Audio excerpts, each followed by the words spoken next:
warahmatullahi wabarakatuh. Selamat pagi semuanya dan salam sejahtera bagi kita semua. Yang terhormat Dr. Raja Siti Jusnia dan SPKJ, beliau adalah Direktur RSUD Lapangan Mama Sofi. Yang kami hormati Dr. Andi Wildawati SPPD Pinasi. Beliau adalah dokter spesialis yang di dalam RSUD Lapangan Mama Sofi. Yang kami hormati bagian manajemen pelayanan yang sempat hadir di tempat ini. Yang kami hormati Prokes RSUD Lapangan Mama Sofi, serta seluruh Bapak Ibu, Bapak Ibu dan yang saudara Ibu yang hadir di tempat ini.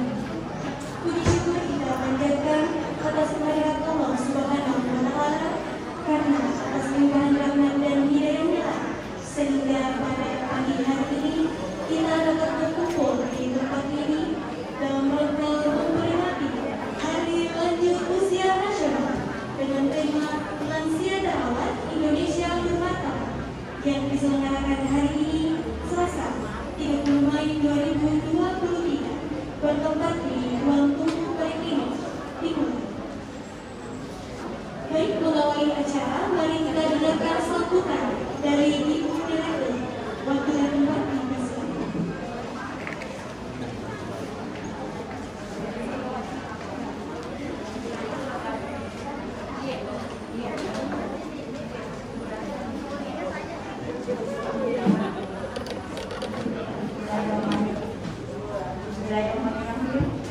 Assalamualaikum warahmatullahi wabarakatuh.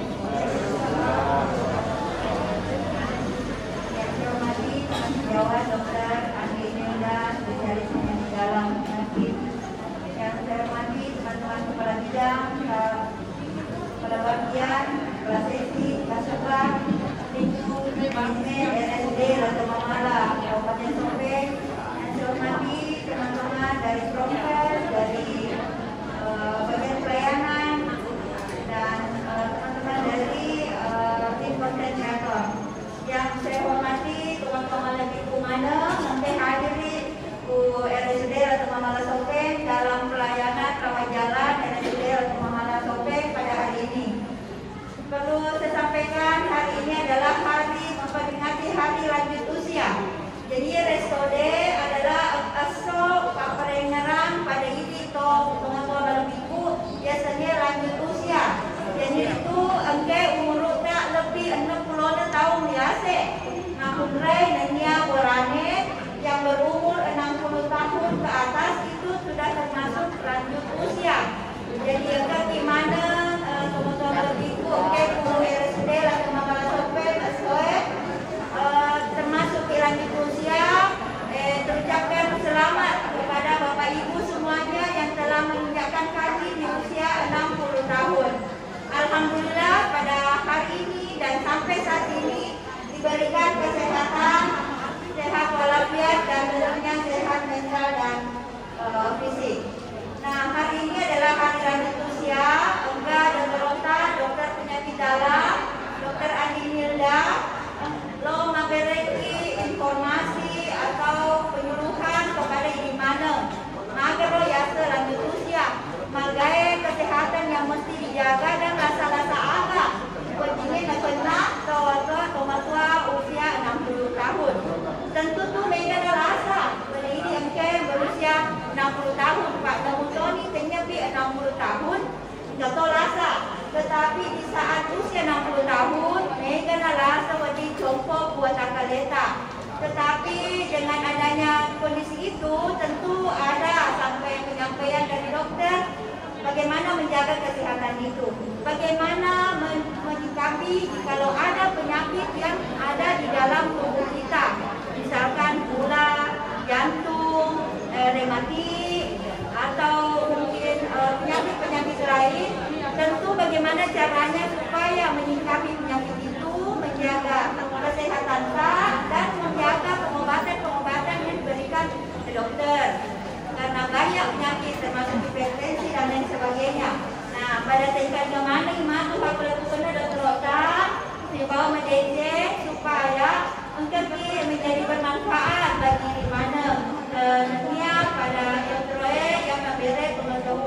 Jadi saya mohon kepada Bapak Ibu yang hadir, baik pun anak-anak dari pasien atau pendamping pasien, mohon diperhatikan dengan baik supaya ini dapat bermanfaat. Bagaimana menjadi pendamping dari lansia? Tentu kita yang menjadi anak dari orang tua perlu mengetahui bagaimana menjaga kesehatan orang tua kita, bagaimana mendampingi orang tua kita. Nah, tentu di hari lanjut usia ini dengan tema lansia terawat Indonesia bermartabat. Nah, inilah maksudnya dikala lansia kita terawat, tua melebih tak terawat, dapat didampingi dengan baik, tentu Indonesia akan bermartabat. Bagaimana supaya bangsa kita tetap menjadi bangsa yang bermartabat dengan kualitas hidup lansia yang lebih baik. Nah, itulah mungkin penyampaian saya. Terima kasih untuk semua perhatian dan kesediaan Bapak Ibu untuk memperhatikan penyuluhan kami hari ini di Rawat Jalan RSUD Latona Malasope. Dan terlebih terima kasih kepada teman sejawat Kadina Dr. Andi Milda, spesialis penyakit dalam, untuk memberikan penyuluhannya pada hari ini, yaitu pada hari lanjut usia. Semoga semuanya bernilai ibadah di sisi Allah Subhanahu wa Ta'ala. Amin ya rabbal alamin. Dan tentu mendapat manfaat bagi kita semua. Demikian penyampaian saya. Billahi taufiq wal hidayah. Wassalamualaikum warahmatullahi wabarakatuh. Baik, langsung saja kita dengarkan materi dari Dr. Andi Miltawati, SPPD Finasi. Waktu yang tempat dipersilakan. Terima kasih kepada wawancara dan terima kasih Bu Direktur atas kesempatan yang diberikan kepada kami hari ini. Sebelumnya, Assalamualaikum warahmatullahi wabarakatuh. Kami memohon izin meminta waktu kepada pasien-pasien kami yang hari ini mungkin dalam kondisi tidak terlalu sehat dan pasti rumah sakit pasti dalam kondisi tidak sehat. Ya, kami mohon waktunya tidak sampai setengah jam. Ya, langsung saja. Setiap tahunnya pada tanggal 29 Mei, jadi maaf Bu Direktur, bukan hari ini sebenarnya, hari lanjut usia nasional itu diperingati di Indonesia kemarin. Jadi setiap tanggal 29 Mei itu diperingati sebagai hari lanjut usia nasional.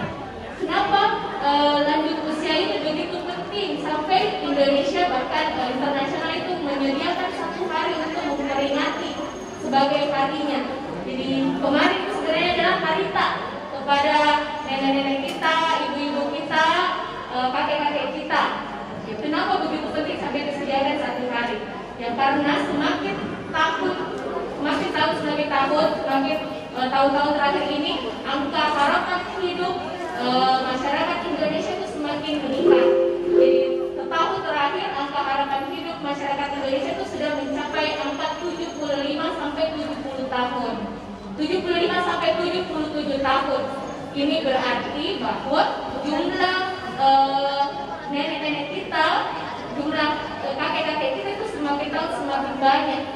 Sehingga menjadi perhatian bagi kita semua, baik yang memberi layanan kesehatan maupun anggota keluarga pendamping lansia, agar lansia kita itu selalu dalam kondisi yang sehat, hidup berkualitas, kalaupun ada sakit itu dalam kondisi terawat.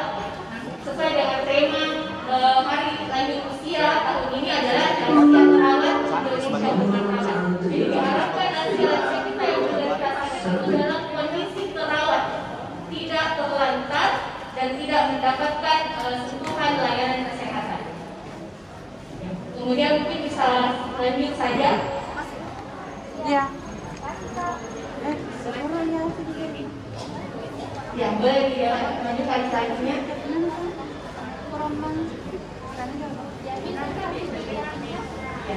Mungkin sebelum kita mulai penjelasan kesehatan ini, kita harus sama-sama tahu yang mana dikatakan lanjut usia. Jadi seperti yang dijelaskan oleh Direktur di awal, bahwa lanjut usia itu adalah seseorang yang telah berusia 60 tahun ke atas. Ya, boleh kita meminta, barangkali ada yang lupa kalau umurnya sudah 60 tahun, dan itu sudah masuk kategori lansia.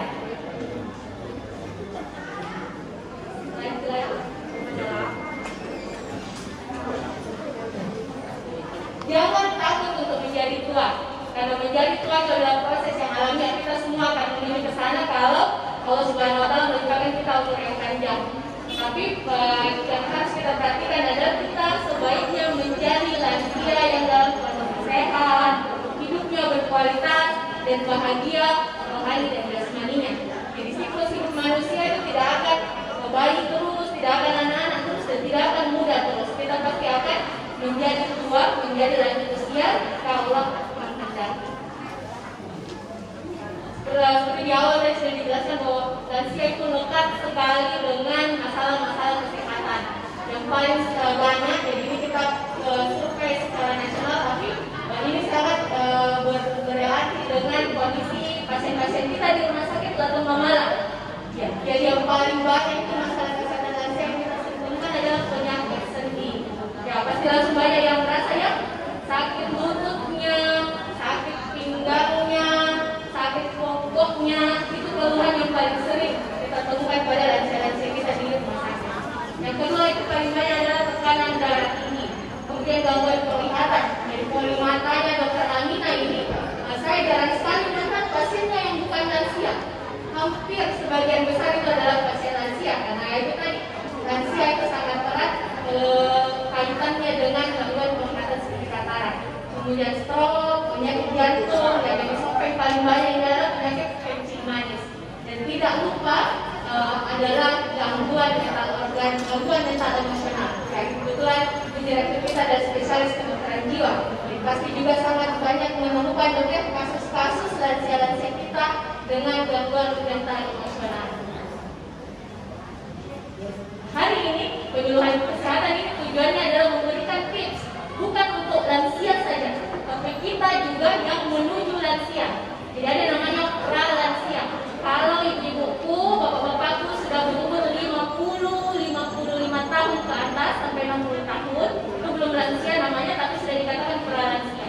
Sudah boleh untuk mulai memperbaiki gaya hidupnya supaya ketika mencapai usia lansia nanti kita menjadi lansia yang sehat, hidup berkualitas, bahagia, rohani dan jasmani kita. Nah ini tipsnya. Yang pertama ada 4 tipsnya. Yang pertama itu hindari pola hidup yang tidak sehat. Yang bagaimana itu dikatakan pola hidup tidak sehat? Slide. Ini dia pola hidup yang tidak sehat. Makan tidak sehat. Makan tidak sehat jangan selalu melulu merasa bahwa minyak goreng, kolesterol itu adalah makanan yang tidak sehat. Bukan hanya itu. Tidak makan juga adalah pola makan tidak sehat. Jadi jangan cuma takut gemuk, takut tinggi kolesterolnya, takut tinggi gulanya. Kurang gizi pun juga masuk dalam kategori diet tidak sehat. Kemudian yang kedua adalah malas bergerak. Kalau sebagian besar lansia-lansia yang kami temukan dan sampai ini justru mereka memang overaktivitas. Jadi pada usia lansia pun masih kerja di sawah, masih kerja di kebun. Jadi untuk pola hidup tidak sehat dan jarang bergerak itu mungkin ditujukan kepada kami yang masih muda, agar nanti usia tuanya tidak menderita penyakit-penyakit degeneratif seperti kencing manis, tekanan darah tinggi. Yang ketiga adalah merokok. Jadi bapak-bapakku, ibu-ibuku yang masih merokok tapi usianya sudah 50 tahun ke atas, boleh kita mulai mengurangi dan sekarang kalau bisa berhenti. Kalau mau nanti saat usia tuanya mati sebagai lansia yang sehat. Dan yang keempat adalah stres. Sudah terlihat, jangan stres. Selalu kami ingatkan kepada lansia-lansia kita, jangan terlalu banyak main nawa-nawa. Kalau bahasa gaulnya anak muda sekarang itu jangan overthinking. Jangan terlalu memikirkan hal-hal yang belum tentu terjadi. Harus selalu dalam kondisi bahagia, jasmani dan rohani, agar tidak terkena penyakit-penyakit. Jadi yang keempat, gaya hidup yang tidak sehat ini akan menimbulkan penyakit-penyakit seperti kencing gula naik, kemudian tekanan darah naik, kita akan terkena stroke, maka terkena jantung dan sebagainya. Kemudian tips kedua, makanlah dengan pola gizi seimbang. Yang mana dikatakan pola gizi seimbang? Lagi. Jadi mungkin ini sudah sering dilihat, ini adalah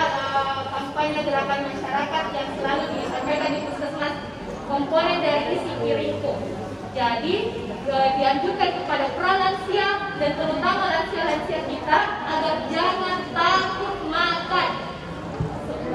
Lebih dari 50% lansia yang kami temukan justru berada dalam kondisi kurang gizi. Jarang sekali kami temukan lansia kita dalam kondisi obesitas atau kebutuhan, tapi lebih banyak dalam kondisi kurang gizi karena ketakutan akan makanan. Takut naik kolesterolnya jadi takut makan. Padahal sebenarnya dianjurkan makan dengan gizi seimbang. Bagaimana dikatakan gizi seimbang? Jadi kalau dalam satu piring kita bagi dua, setengahnya itu harus ada makanan pokok dan lauk pauknya. Jangan takut makan ikan, jangan takut makan tahu, tempe, telur. Tahu, tempe katanya meningkatkan asam urat, tapi sebenarnya jauh lebih banyak manfaatnya. Jauh lebih banyak kandungan proteinnya yang kita butuhkan untuk kesehatan kita. Setengahnya lagi harus diisi dengan sayur dan buah-buahan. Ini penting sekali. Banyak sekali masalahnya lansia-lansia kita seperti susah buang air besar karena justru jarang makan sayur, jarang makan buah. Sayurnya harus divariasikan, diganti hari-hari. Jangan itu terus, jangan daun kelor terus. Itu daun kelor memang bagus, banyak manfaatnya, tapi kalau itu saja yang kita makan setiap hari, maka kita akan mengalami defisiensi atau kekurangan asam gizi seperti mineral dan vitamin.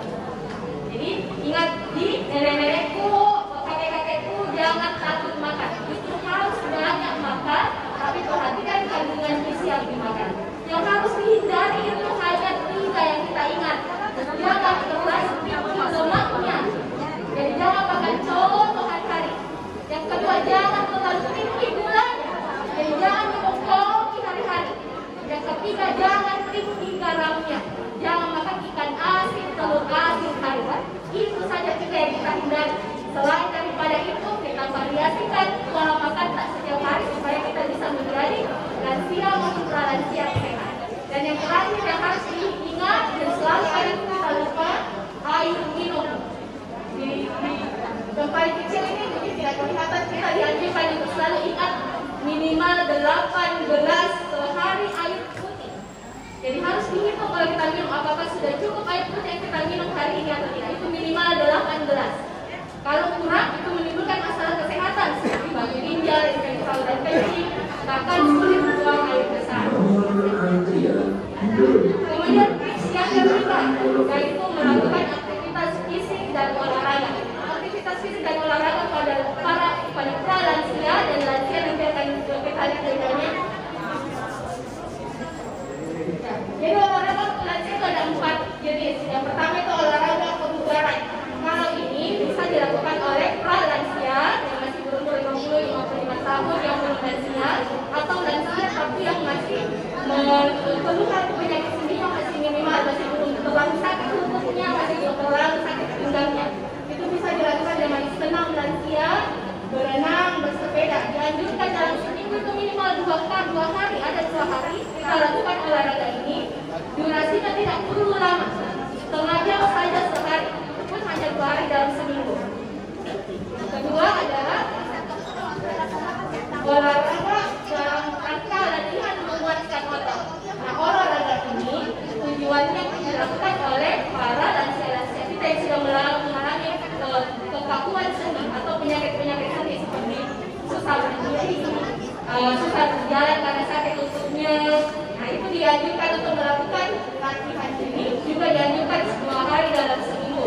Bagaimana caranya latihan dengan ini? Satunya adalah dengan latihan berdiri dari kursi. Jadi kalau orang tua kita yang susah makan sakit lututnya kalau bergerak, itu tetap harus dianjurkan untuk melakukan olahraga ini. Jadi cukup latihan berdiri dari kursi sambil berpegang di pinggir kursi itu, ditahan beberapa detik, cukup 5-10 detik, habis itu duduk kembali. Lakukan berulang sampai setengah jam dalam sehari. Itu hanya dilakukan 2 hari dalam seminggu. Ini untuk mengurangi kaku sendi yang lututnya semakin berat, semakin bertambah.